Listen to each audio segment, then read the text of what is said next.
할렐루야. 큐티와 함께하는 마태복음 강의 14번째 시간을 진행하겠습니다. 자, 오늘 다뤄드릴 것은 마태복음 16장이고요. 원래는 아마 지난 주간에 제가 이 부분을 다뤄드리는데 지난 수요일날 목요일 기도회 이후에 제가 좀 몸이 좀 많이 안 좋았어요. 그래서 한 주간에 좀 고생을 했는데 그래서 준비를 하다가 몸이 힘들어서 내려놓고 하다가 보니까 오늘에서야 16장을 이제 준비를 끝냈네요. 벌써 진도가 이제 밀렸는데 오늘 하고 아마 내일은 17강 강의를 준비해야 될 것 같습니다. 그 18장 또 바로 해야 돼서 오늘 좀 몸은 좀 낮아가지고 이렇게 준비를 해서 오늘 강의 녹음을 합니다. 자, 오늘 다뤄드릴 것은 여러분이 잘 알고 있는 유명한 그 베드로의 고백이 나오는 부분입니다. 자, 그 전에 마태복음 15장 1절과 2절을 보면은 예루살렘에서 온 바리새인과 서기관들이 이 장로들의 전통, 사람의 교훈이라고 예수님 말씀하신 이 장로들의 전통을 빌미로 예수님을 시험하는 장면이 기록되어 있습니다. 마태복음 15장 1절과 2절입니다. 그때 바리새인과 서기관들이 예루살렘으로부터 예수께 나와 이르되 당신의 제자들이 어찌하여 장로들의 전통을 범하나이까? 떡 먹을 때 손을 씻지 아니하나이다. 이와 같은 일이 있었어요. 그래서 이 바리새인과 서기관들이 예루살렘으로부터 와서 지금 현재 갈릴리에 계시는 예수님에게 와서 제가 아직 기침이 좀 남아 있습니다. 양해해 주시기 바랍니다. 소위 말하는 그 장로들의 전통을 가지고 제가 이걸 가리켜서 미시나 할라카라 그랬죠.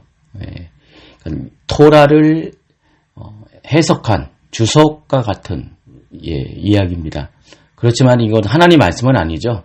하나님 말씀을 해석한 사람의 교훈을 가리킵니다. 이것을 빌미로 떡 먹을 때 손을 씻지 않는 것 같고 예수님을 비난을 합니다. 그런 일이 있었습니다. 예수님은 그들의 전통을, 그 장로들의 전통을 존중하는 그들의 행위에 대해서 날카로운 비판을 하셨습니다. 그리고 나서 16장으로 넘어오면서 이번에는 바리새인과 사두개인들이 와서 예수님을 시험하기 위해서 하늘로부터 오는 표적을 구합니다. 앞에 15장에서는 바리새인과 서기관들이 왔고 16장에서는 바리새인과 사두개인들이 왔습니다. 이들이 같은 바리새인인지는 잘 모르겠어요. 그러나 그 사이에 15장과 16장 사이에 예수님의 동선이 있기 때문에 아마 같은 바리새인일 가능성도 있지만 아닐 가능성도 있습니다. 앞에 15장에서는 예루살렘에서부터 온 바리새인들과 서기관들이었고요. 여기서는 잘 모르겠어요. 근데 사두개인들이 같이 등장한 걸로 보면은 이들 또한 예루살렘에서부터 온 가능성은 충분히 있다고 볼 수가 있습니다. 왜냐하면 사두개인들은 주로 예루살렘에 거주하고 있기 때문에 아마 바리새인과 사두개인들이 한꺼번에 왔다 그러면은 이들 또한 예루살렘에서 올 가능성이 충분히 있습니다. 여러분 본래 이 바리새인과 사두개인들은요 평소 원수처럼 여기는 사이입니다. 왜냐하면 서로 지향하는 가치관이 많이 달랐어요. 바리새인 같은 경우는 굉장히 지적이고 학문적이고 또 내세적인 것들을 많이 추구한 사람들이었죠. 그러나 이 사두개인들은 제사장 그룹에 해당하죠. 이들은 굉장히 현실적인 사람이었습니다. 내세도 미치지 않았어요. 그래서 평소에는 이 둘이 가치관과 신학적 입장이 다르기 때문에 서로 싸우는 사이였습니다. 자, 그런데 예수님에 대해서는 공통적인 적대감을 가지고 있었습니다. 왜냐하면 예수님의 등장은 이들의 기득권을 무너뜨리는 위협이 되기 때문에 바리새인도 예수님을 싫어했고 서기관들도 예수님을 싫어했습니다. 그래서 이 공통된 적대감을 가지고 이번에는 예수님을 시험하는 일에 서로 연대를 하게 됩니다. 그래서 그들은 예수님에게 하늘로부터 오는 표적을 구합니다. 자, 이 같은 그들의 시험에 대해서 예수님은 다음과 같이 대응하십니다. 마태복음 16장 2절과 3절입니다. 예수께서 대답하여 이르시되 너희가 저녁에 하늘이 붉으면 날이 좋겠다 하고 아침에 하늘이 붉고 흐리면 오늘은 날이 굳겠다 하나니 너희가 날씨는 분별할 줄 알면서 시대의 표적은 분별할 수 없느냐라고 말씀하십니다. 여러분, 날씨에 따라서 우리는 다 익숙하잖아요, 날씨는요. 저녁에 하늘이 붉으면은 날이 좋겠다고, 아침에 하늘이 붉으면 똑같이 붉은 건데, 저녁에 붉은 거하고 아침에 붉은 게 다르잖아요. 상식적인 건데, 그래서 우리는 이제, 하늘 모습을 보고도 날씨를 분별할 줄 아는데, 시대의 표적은 분별할 수 없느냐라고 그들에게 이야기하십니다. 누가복음 12장 54절 55절은 같은 병행구절, 평행 본문이라고 하죠. 병행구절이 나와 있는데 이렇게 말씀하세요. 또 무리에게 이르시되 너희가 구름이 서쪽에서 이는 것을 보면 곧 말하기를 소나기가 오리라 하나니 과연 고라 하고 남풍이 부는 것을 보면 말하기를 심히 더우리라 하나니 과연 그러하니라 그랬습니다. 여기서는 이제 팔레스틴의 기후와 관련돼서 그들만이 알 수 있는 그런 징조를 이야기합니다. 여러분, 이게 지금 이 팔레스틴 지역은 서쪽에서 지중해 쪽에서 구름이 뜨면은 비가 오게 돼 있어요. 그런데 남쪽에서 바람이 불면은 더운 바람이 오게 돼 있습니다. 이것은 이제 그들이 살아온 그 경험을 통해서 다 알고 있습니다. 예수님이 지금 그 얘기를 하면서 외식하는 자여 너희가 천지의 기상은 분간할 줄 알면서 어찌 이 시대는 분간하지 못하느냐라고 말씀하십니다. 병행구절이에요. 마태복음 16장과 누가복음 12장은 병행구절입니다.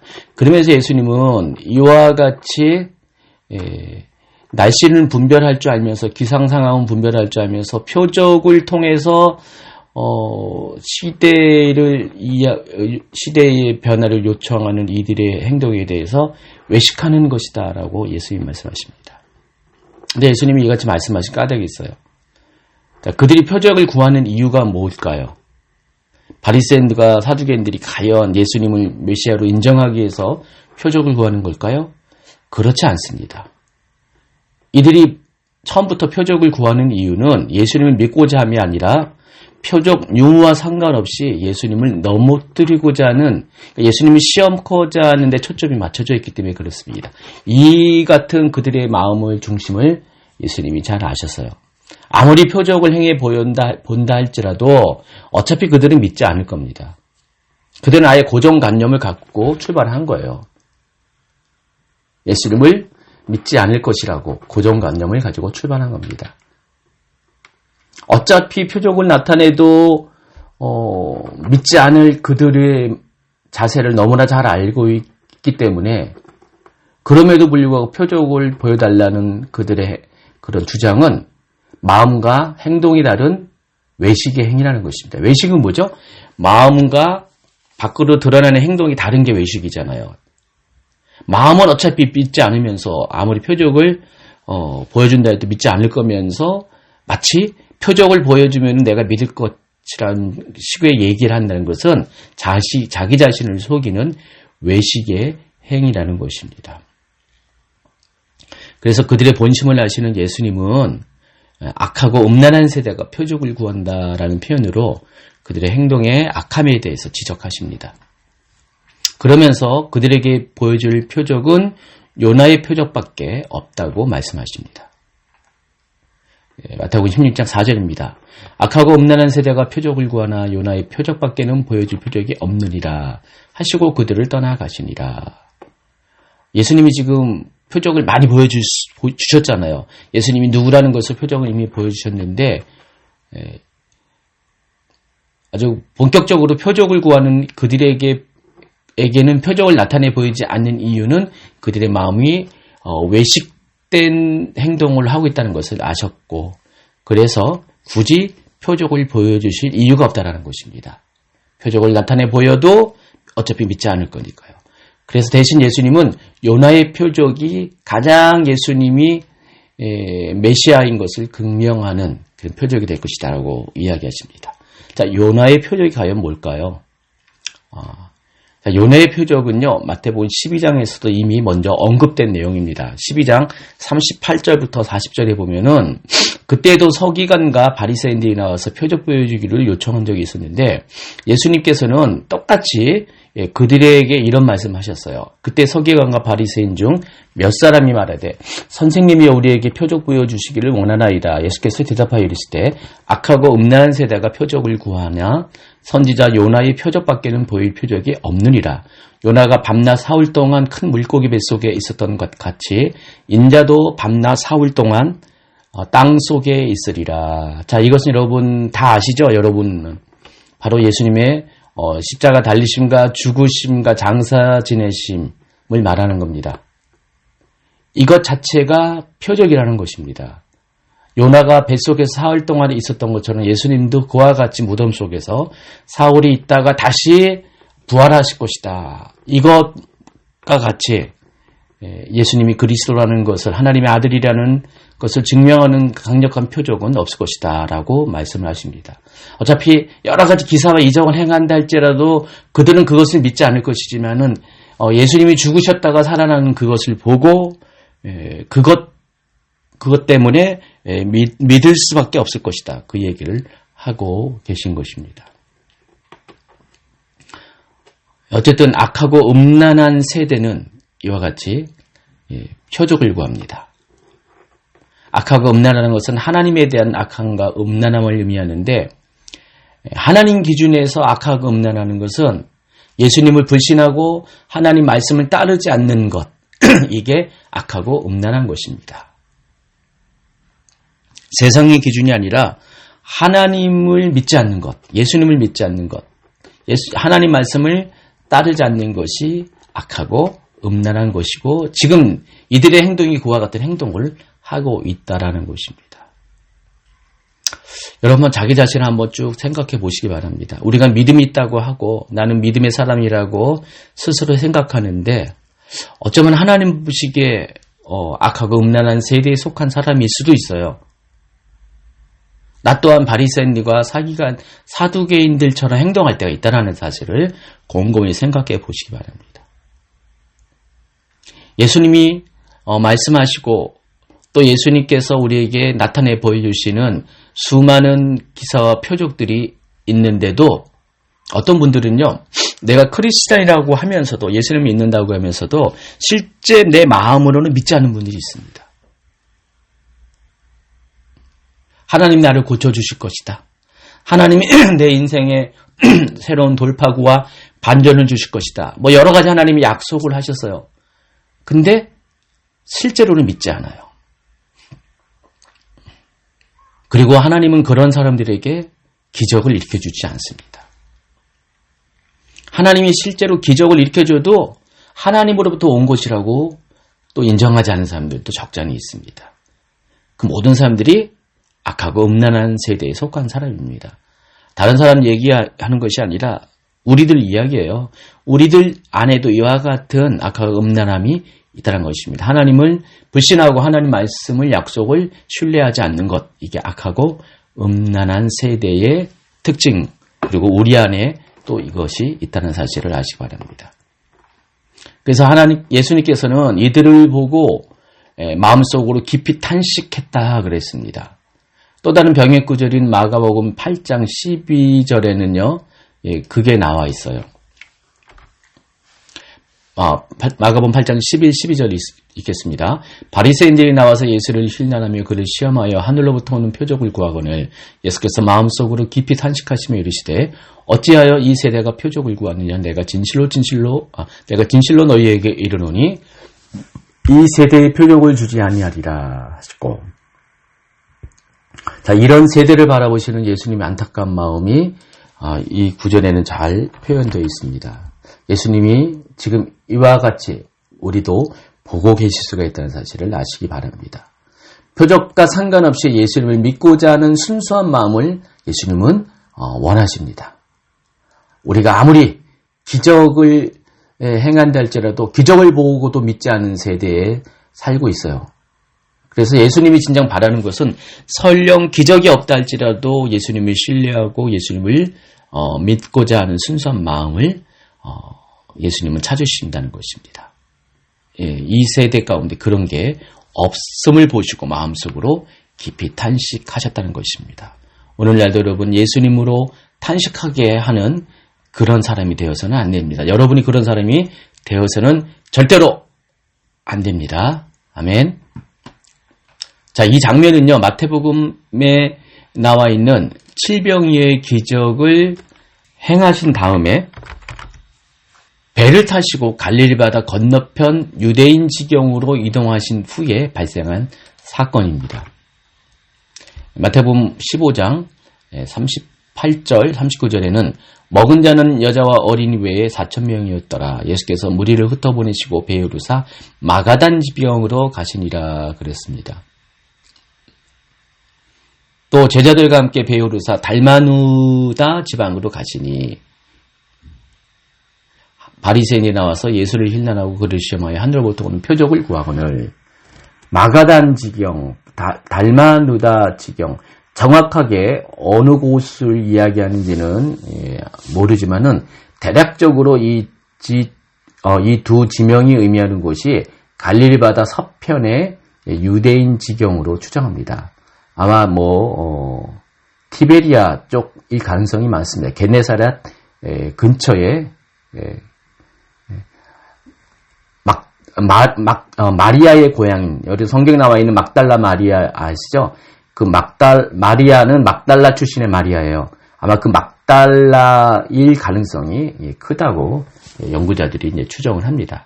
그러니까 갈릴리 호수의 서편 지역으로 예수님이 지금 배를 타고 가신 것입니다. 칠병이어의 기적이 일어난 것이 갈릴리 바다의 오른쪽 남쪽 지역에서 칠병이어 사건이 일어났고 거기서 배를 타고 다시 갈릴리 바다를 가로질러서 마가단 지역 또는 달마누다 지역으로 가셨는데 거기가 바로 게네사렛 밑에의 가능성이 많습니다. 그런데 마침 제자들은 떡 가져가는 것을 잊었습니다. 또 예수님은 그것을 계기로 제자들에게 다음과 같이 경고하십니다. 16장 5절 6절입니다. 제자들이 건너편으로 갈새 떡 가져가기를 잊었더니 예수께서 이르시되 삼가 바리새인과 사두개인들의 누룩을 주의하라 하시니. 자, 그런데 예수님의 이 말씀을 들은 제자들이 오해를 합니다. 바리새인과 사두개인의 누룩? 하면서 제자들은 예수님께서 칠병이의 기적을 행한 뒤에 남은 떡이 있었는데 광주리에 7광주리에 가득 채웠다고 그랬죠. 예수님이 그 떡 가져오지 않는 것에 대해서 뭐라고 하신 것이다라고 스스로 생각합니다. 7절입니다. 제자들이 서로 논의하여 이르되 우리가 떡을 가져오지 아니했다 하거늘. 예수님이 그것 때문에 왜 너희들 떡 가져오는 걸 챙기지 않았냐 그렇게 이야기한 이제 오해를 했어요. 그때 예수님이 그들의 이야기를 듣고 이렇게 말씀하십니다. 8절입니다. 예수께서 하시고 이르시되 믿음이 작은 자들아 어찌 떡이 없으므로 서로 논의하느냐. 너희가 아직도 깨닫지 못하느냐. 떡 5개로 5,000명을 먹이고 주운 것이 몇 바구니며 떡 7개로 4,000명을 먹이고 주운 것이 몇 광주리였는지를 기억하지 못하느냐. 어찌 내 말한 것이 떡에 관함이 아닌 줄을 깨닫지 못하느냐. 오직 바리새인과 사두개인들의 누룩을 주의하라 하시니 그제서야 제자들이 떡의 누룩이 아니요 바리새인과 사두개인의 교훈을 삼가라고 말씀하신 줄을 깨달으니라. 예수님 말씀은 잘 알아들어야 돼요. 여러분이 제 말을 잘 알아들어야 할 것처럼 제가 가끔 가다가 아재 개그로 좀 얘기하잖아요. 비유로 얘기할 때가 적잖이 있잖아요. 예수님도 아주 그 부분에서 탁월하게 비유로 말씀하십니다. 그래서 못 알아들은 사람도 못 알아들어요. 제자들이 좀 그랬어요. 예수님과 오래 있으면서도 예수님 말씀이 뭔 말인지를 알아듣는 제자도 있겠지만은 많은 제자들이 예수님 말씀이 못 알아듣는 경우가 적잖이 있었던 것 같아요. 예수님이 지금 떡과 관련돼서 바리새인과 사두개인의 누룩을 주의하라고 했는데 이게 실제 떡인 줄 알았다는 것입니다. 제자들은요. 그런데 예수님이 말씀하시고자 하신 것은 실제 떡이 아니라 그들의 교훈을 이야기하고 있습니다. 여러분 특히 누룩이라는 건 뭐죠? 누룩은 적은 것이 사람에게 퍼질 때 어디 공간에 퍼질 때 크게 부풀려지는 것을 말하는 것입니다.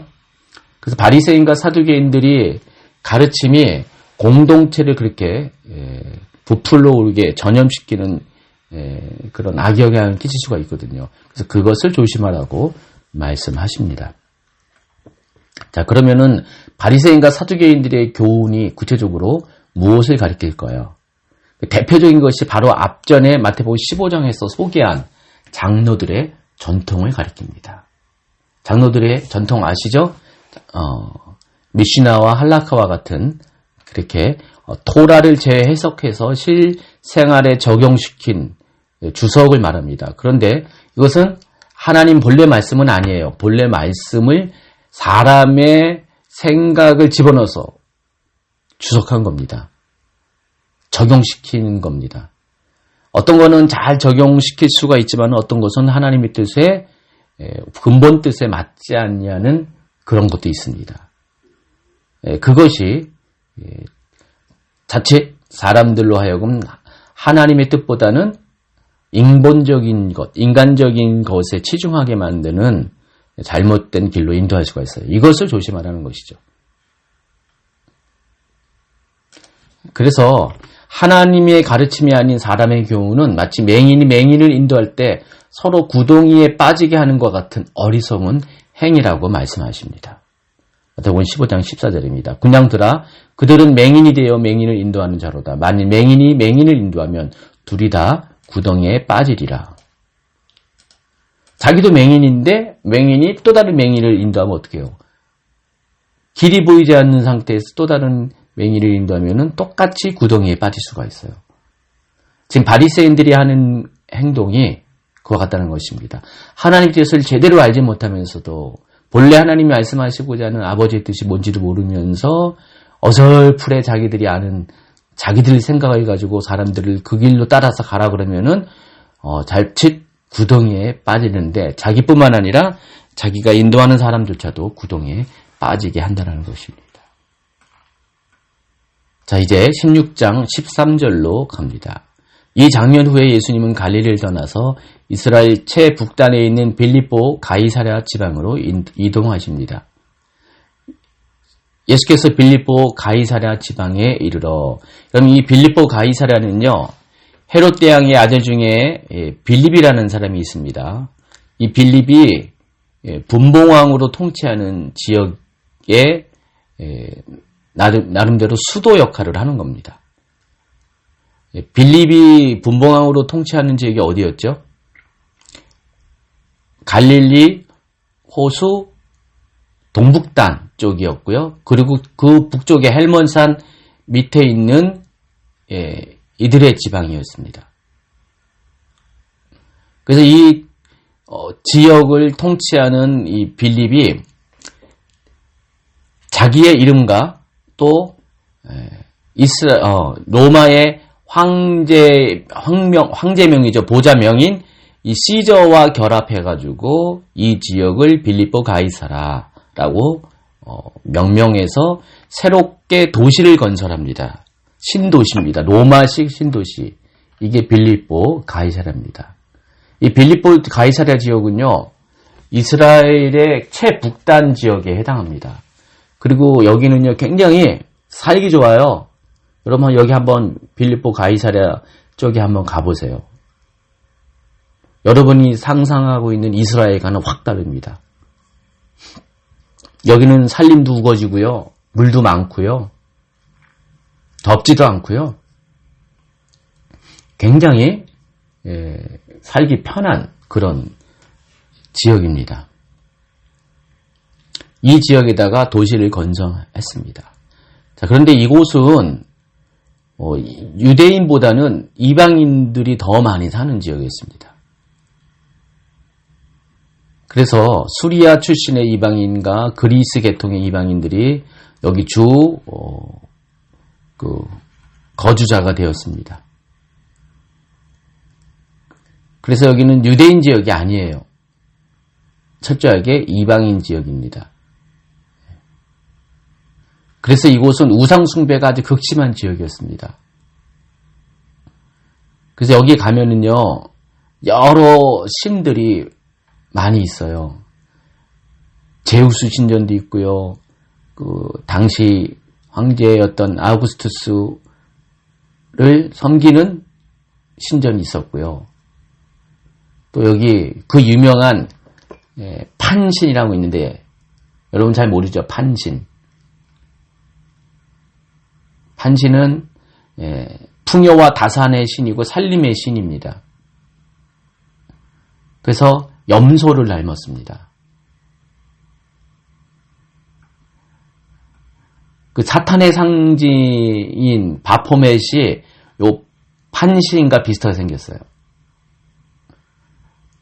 이 판신의 이름을 따서 그 밑에 요 지역에서 조금 밑으로 가면은요, 바니아스 폭포라고 있습니다. 그림에서 이렇게 보는 것처럼, 바니아스 폭포가 있는데, 여러분 이스라엘 가면은, 이 바니아스 폭포를 가면은 정말 이스라엘 땅이 맞나? 라고 의심할 정도로 이스라엘에도 이렇게 폭포가 있습니다. 수량이 풍부한 우렁차게 흘러내리는 폭포가 있는데 이 바니아스 폭포가 바로 판신의 폭포라는 뜻이에요. 그러니까 이 지역은 판신을 섬기는 우상 숭배 지역이었습니다. 로마 황제를 우상화하는 그런 신전도 있었고요. 제우스 신전도 있었고요.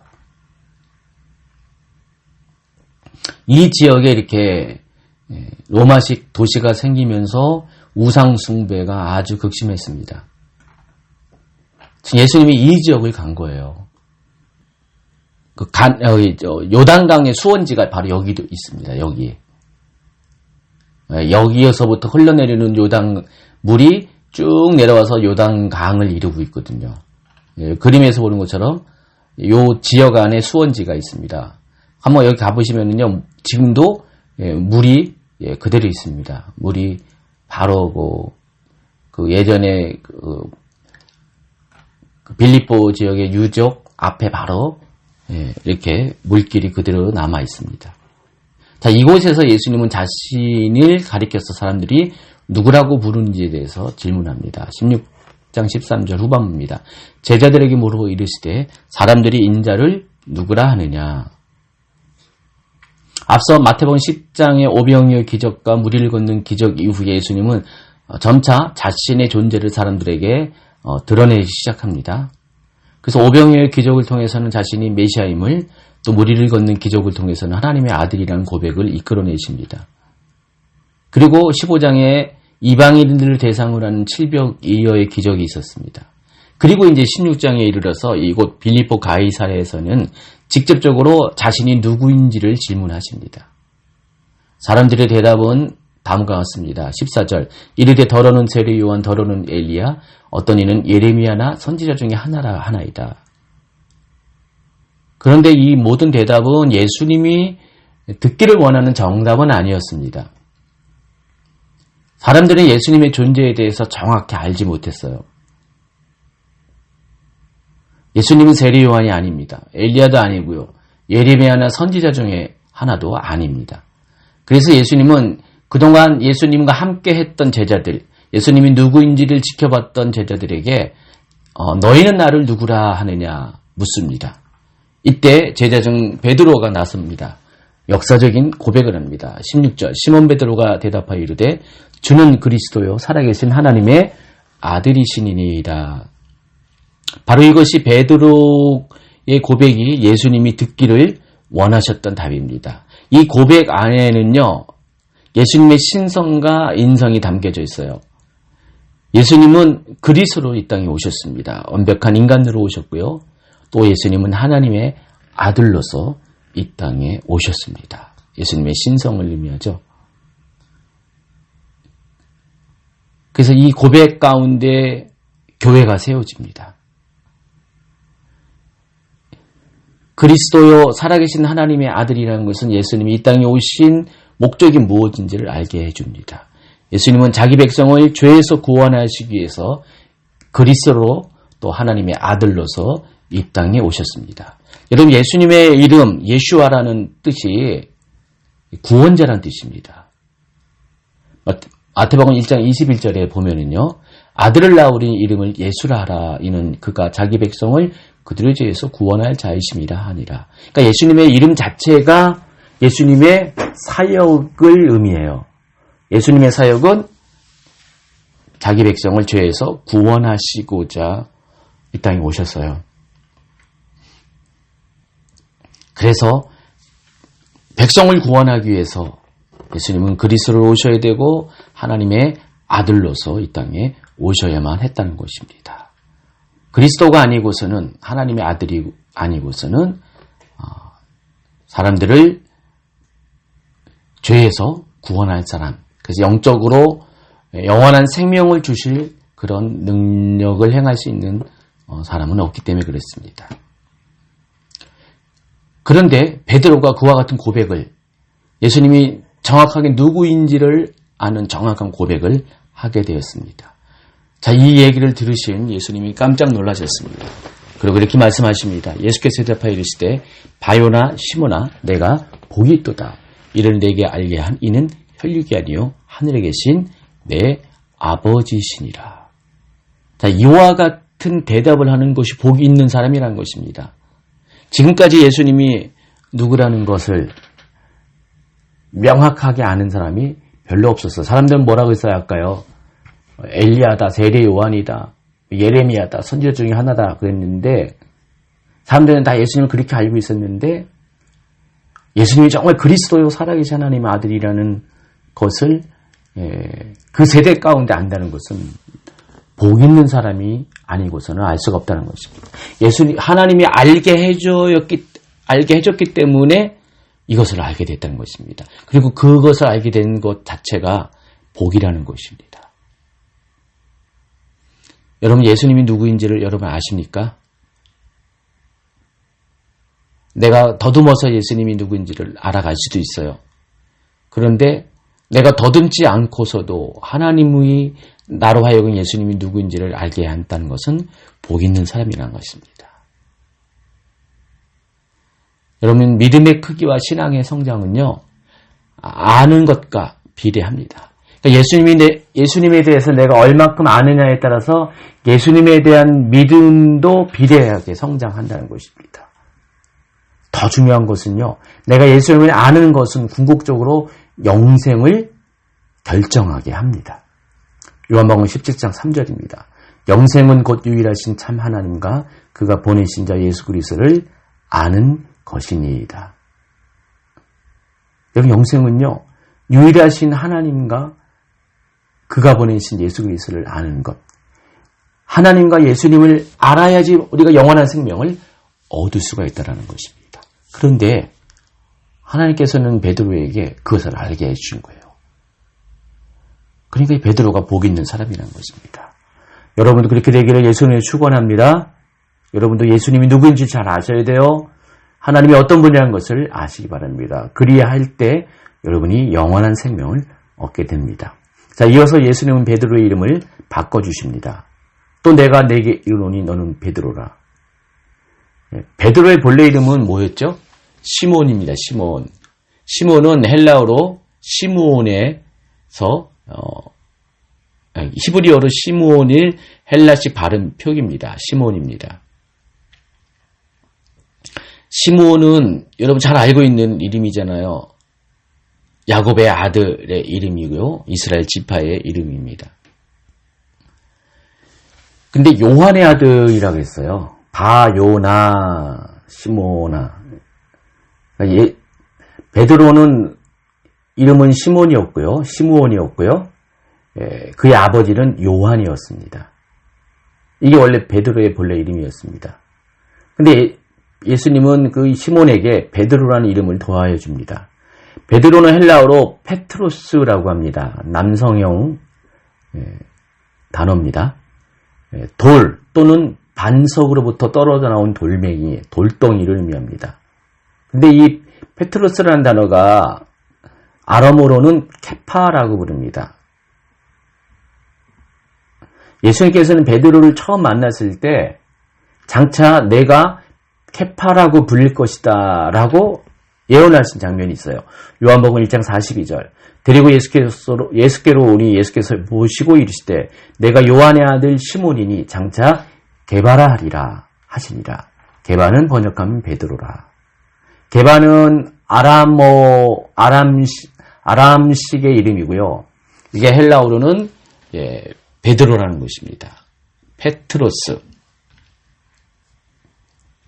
일반적인 헬라 문헌에서 이 페트라스는요, 페트로스죠. 페트라스가 아니라 페트로스는 아까 말씀드린 것처럼 그 반석에서 떨어나온 돌덩이를 의미합니다. 그렇지만 본래 아람어 케파는요, 거대한 반석을 의미합니다. 근데 마침 지금 베드로의 이 고백이 있는 이 빌립보 가이사라의 한번 이렇게 도시 풍경을 보세요. 그림에서 보는 것처럼 거대한 바위산으로 구성된 것이, 바위산이 뒤에 받치고 있는 지역이 빌립보 가이사라예요. 예수님은 지금요,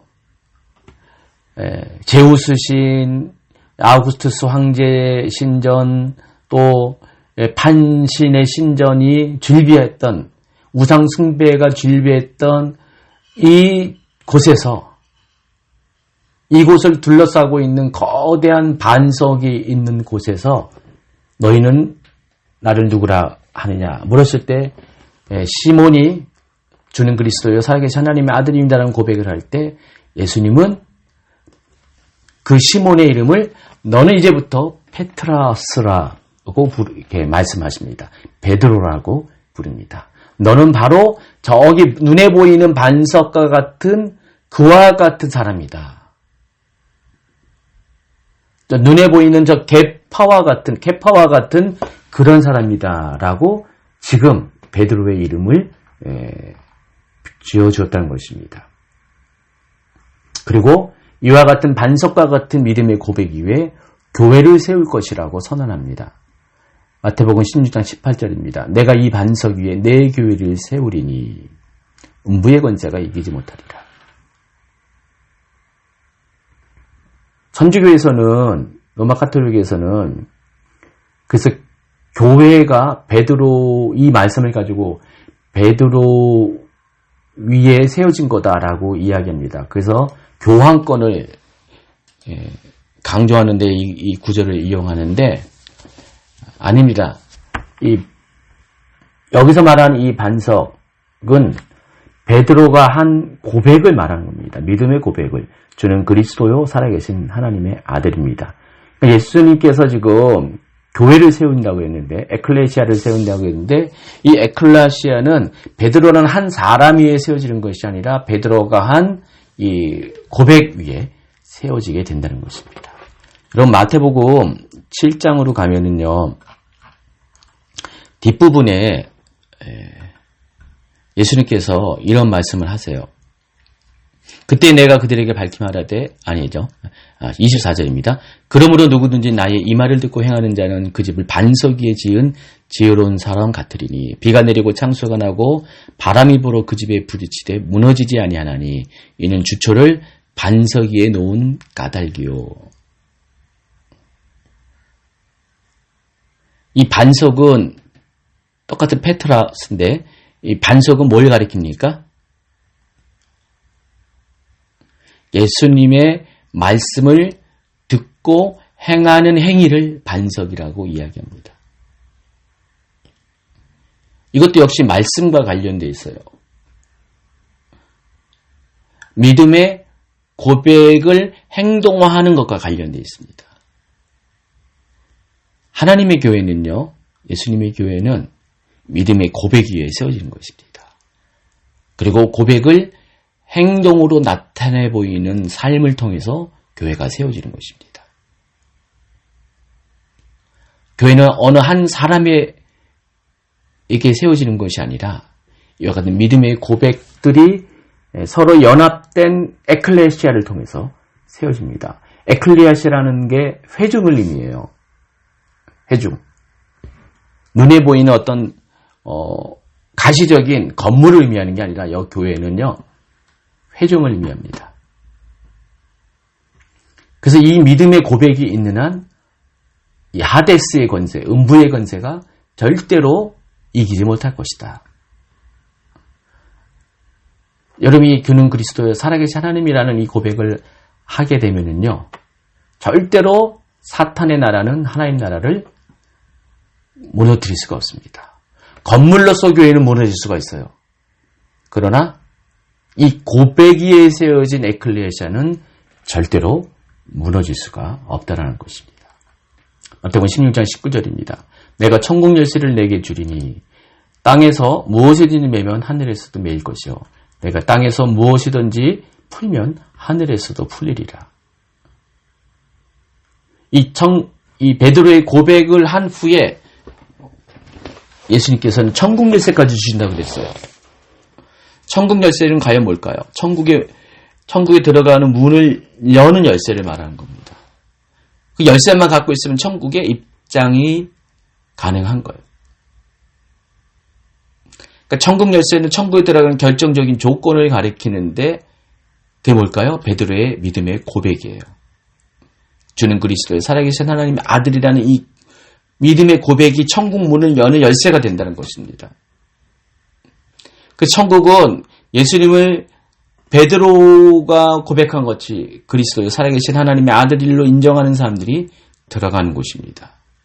또한 천국은요, 그런 고백을 하는 사람들에게 고백하는 사람들이 기도하면은 모든 것을 메고 푸는 권세를 주실 것이라고 약속했습니다.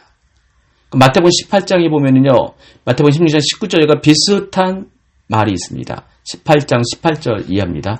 진실로 너희에게 이르노니 무엇이든지 너희가 땅에서 매면 하늘에서도 매일 것이요 무엇이든지 땅에서 풀면 하늘에서 풀리리라. 근데 그게 19절 20절에는 바로 기도라는 것을 알 수가 있습니다. 여러분 천국 문을 어떻게 여냐? 주는 그리스도의 살아계신 하나님의 아들이라고 믿음의 고백을 하는 사람들이 기도할 때 천국 문이 열리는 거예요. 그게 중보기도를 가리킵니다. 그래서 교회는요, 두세 사람의 믿음의 고백을 하는 사람들이 중보하는 곳이 교회입니다.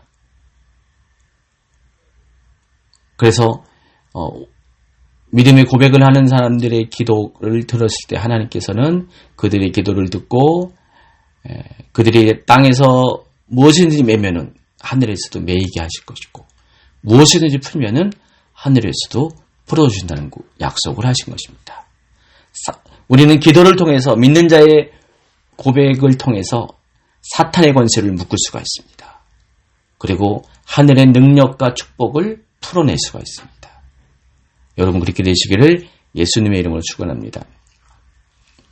자, 20절로 갑니다. 이에 제자들에게 경고하사 자기가 그리스도인 것을 아무에게도 이르지 말라 하시니라. 이때로부터 예수 그리스도께서 자기가 예루살렘에 올라가 장로들과 대제사장들과 서기관들에게 많은 고난을 받고 죽임을 당하고 제3일에 살아나야 할 것을 제자들에게 비로소 나타내시니. 베드로의 고백 이후 예수님은 자신이 그리스도이심을 확실히 알려줍니다. 또 그리스도의 사역이 무엇인지를 알려주십니다.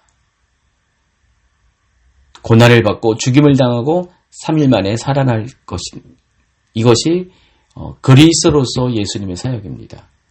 그런데 동시에 예수님은 자기가 그리스도임을 아직 다른 사람에게는 드러내지 말 것을 당부하십니다. 근데 이 말을 들은 베드로가 예수님을 붙들고 항변합니다. 22절입니다. 베드로가 예수를 붙들고 항변하여 이르되 주여 그리 마옵소서 이 일이 결코 주께 미치지 아니하리이다. 항변하다라는 것은요, 이 분위기가 어떤 거냐면은 예수님을 지금 붙들고 다그치는 장면이에요. 한번 그림을 한번 그려보세요. 베드로가 좀 전까지 예수님에 대해서 그리스도요 살아계신 하나님이라고 고백을 했잖아요. 근데 예수님께서 지금 자신이 그리스도로서 예루살렘에 올라가서 고난당하고 죽임당하고 3일 만에 살아날 것을 얘기하니까 베드로가 갑자기 태도가 돌변해가지고 예수님을 막 벽으로 밀은 거예요. 그리고 막 예수님의 멱살을 잡듯이 그 리얼한 장면이 그거예요. 멱살을 잡듯이 예수님 그러면 안 돼요. 어째 그럴 수가 있어요. 하면서 막 따지고 절대로 그래서는 되지 않는다고 지금 항변하는 장면입니다. 자, 베드로는 대단한 사람이에요. 한 입으로 조금 전에 믿음의 고백을 했는데 또 한 입으로는 또 예수님을 이렇게 몰아치는 그런 양면성을 가지고 있습니다. 베드로의 평소 성정입니다. 자, 그런데 베드로의 이 같은 행동은 하나님의 뜻이 이루어지기보다는 인간적인 뜻을 고집하는 인본주의적인 인간적인 생각들을 가지고 있습니다. 아직 베드로는요, 변화받지 않은 거예요. 하나님 뜻보다는 자신의 뜻을 더 앞세우는 사람이었습니다. 여러분, 진정한 믿음의 사람은 어떤 겁니까? 내 뜻을 내려놓고 하나님의 뜻이 이루어지기를 위해 기도한 사람입니다. 이번에 이제 대통령 선거 때문에 우리가 기도를 많이 했습니다. 어제 이제 특별 기도회가 끝났는데 그저께 보니까 댓글창에 여러 사람들이 막 글을 올리더라고요. 어느 한 사람이 시작하니까 많은 분들이 따라서 막 글을 올립니다. 전부 다 특정 후보에 대해서 당선돼야 된다 이야기합니다. 전 충분히 어떤 의미에서 어떤 마음에서 그런 이야기들을 하는지 전 충분히 이해하고 공감합니다.